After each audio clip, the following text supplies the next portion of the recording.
يذكر لي أحد مشايخي عن أحد كبار تجار الرياض، السند متصل، يقول: ذهبت في رمضان لأوزع زكاتي، وهو من أكبر تجار المملكة، توفي رحمه الله رحمة واسعة.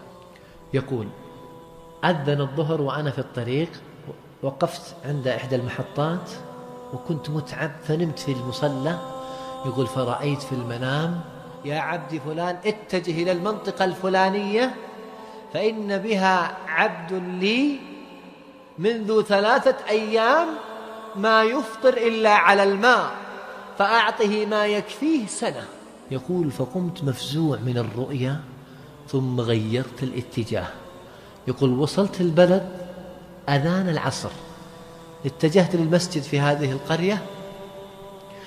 يقول: انتظرت، بدأ الجماعة يتوافدون على المسجد، وإذا بهذا الرجل الذي رأيته في الرؤيا، يقول: والله رأيت بصورته يصلي بنا إماما.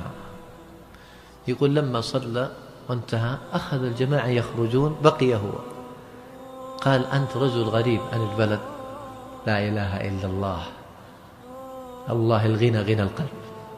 قال: أنت رجل غريب عن البلد، تفطر معي اليوم رمضان. يقول: قلت تم. جلست أقرأ قرآن في المسجد، قبل المغرب بقليل جاء وذهبت معه. يقول: تبيني فيما بعد أنه إمام بدون راتب. يقول: لما دخلت البيت، يقول: والله ما رأيت شيء يرد البصر، ما في فرش، أطفاله ما عندهم إلا اللي يستر سوءاتهم. يقول: لما أذن المؤذن أحضر لي الماء وقال: تفضل. يقول: فعينت في استغراب. قال: يا أخي، والله إني من 3 أيام لا أفطر إلا على الماء، ولو عندي غيره لأتيتك به. فتأثر هذا التاجر وأخذ يبكي، ثم قال له: أنا مرسل لك من الله. الله أكبر.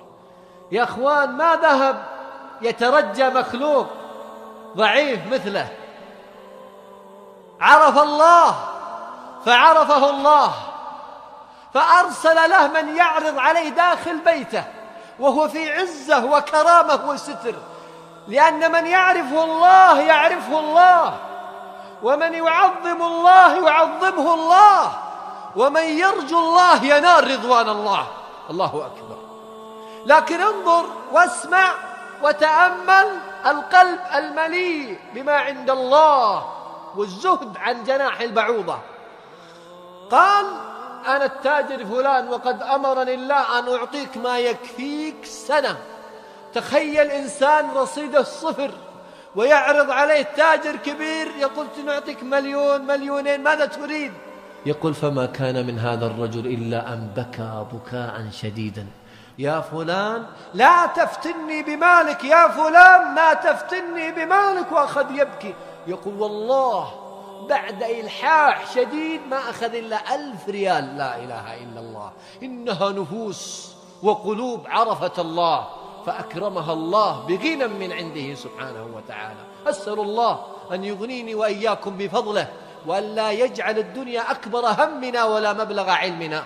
اللهم آمين يا رب العالمين.